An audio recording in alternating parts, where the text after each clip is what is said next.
దేశంలో తప్పుడు రాజకీయాలు చేయటంలో చంద్రబాబు దిట్ట. ఇప్పటికప్పుడు వింత పోకడలతో దిగజారుడు రాజకీయాలు చేస్తారని మాజీ మంత్రి పేర్ని నాని ఆరోపించారు. కుట్ర రాజకీయాలు మొదటి నుంచి చంద్రబాబుకు అలవాటేనన్నారు. వైద్యం చేయించకపోతే చచ్చిపోతాడని బెయిల్ తెచ్చుకున్న చంద్రబాబు ఇప్పటికీ ఆసుపత్రికి వెళ్లలేదని చెప్పారు. ఎంత దిగజార్చాలో అంత దిగజార్చడంలో, అంటే ప్రజాస్వామ్యాన్ని తప్పుడు దారిలో నడిపించడంలో చంద్రబాబు నాయుడు ఎప్పటికప్పుడు కొత్త పోకడలో మనకు చూస్తుంటాం. వింత పోకడలు, కొత్త పోకడలు. ఒక పార్టీలో గెలిచినోడనే మంత్రిగా తన గవర్నమెంట్లో ప్రమాణ స్వీకారం చేయటం అనేది మన భారతదేశంలో మనోడి దగ్గర చూసాం. ఆంధ్రప్రదేశ్ రాష్ట్రంలో చంద్రబాబు ఒక అనైతిక రాజకీయ క్రీడలో భాగమే ఈ ఎమ్మెల్సీలు రాజీనామాలు ఇవన్నీ కూడా అనేది మనకి పూర్తిగా ఎవరికైనా అర్థమవుతుంది.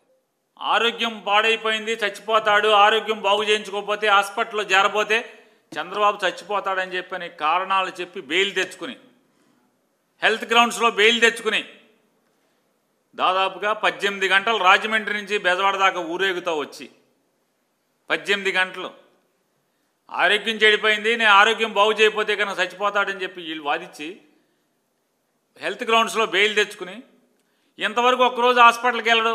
బెయిల్ని కూడా దుర్వినియోగం చేస్తూ ప్రజలిచ్చిన అధికారాన్ని ఎందుకు ఏం చేస్తున్నాడంటే ప్రజల కోసం, ఎన్నికల వాగ్దానాల కోసం అతను వాడట్లేదు, అవి నెరవేర్చడం కోసం వాడట్లేదు.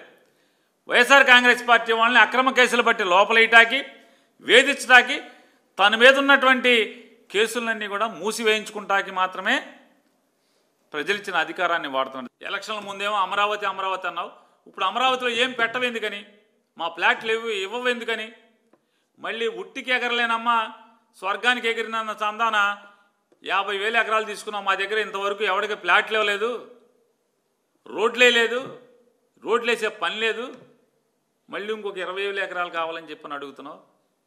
ఇదంతా కూడా చూస్తుంటే మా కళ్ళు పొరలన్నీ కూడా తెరుచుకుంటున్నాయి. ఈ అమరావతికి ఎవడన్నా శత్రువు ఉన్నాడంటే అది చంద్రబాబు నాయుడు శత్రువు అనేది వాళ్ళ రైతాంగం మాట్లాడుకుంటున్నారు. లోకేష్ గారు లేదా పవన్ కళ్యాణ్ గారు, మీరు తిరిగేటువంటి విమానాలు ఖర్చు ఎవరు పెడుతున్నారు?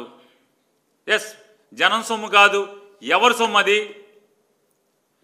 ఎవడొకడు డబ్బు కట్టకుండా విమానం గాల్లోకి లెగదు కదా.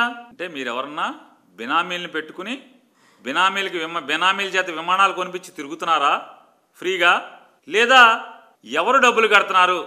ఛాలెంజ్ చేస్తున్నాను, నయా పైసా ప్రజల సొమ్ము లేకుండా తిరిగితే మీ అకౌంట్లోంచి డబ్బులు కడుతున్నారా? హెరిటేజ్ నుంచి కడుతున్నారా?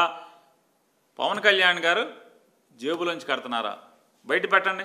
అంటే వారానికి 20 లక్షల రూపాయలు మీ మీద ఖర్చు పెడుతున్నాడు ఎవడో. ఛాలెంజ్ చేస్తా, మీ అకౌంట్లోంచి ఉంటే కనుక మీరు చూపించండి.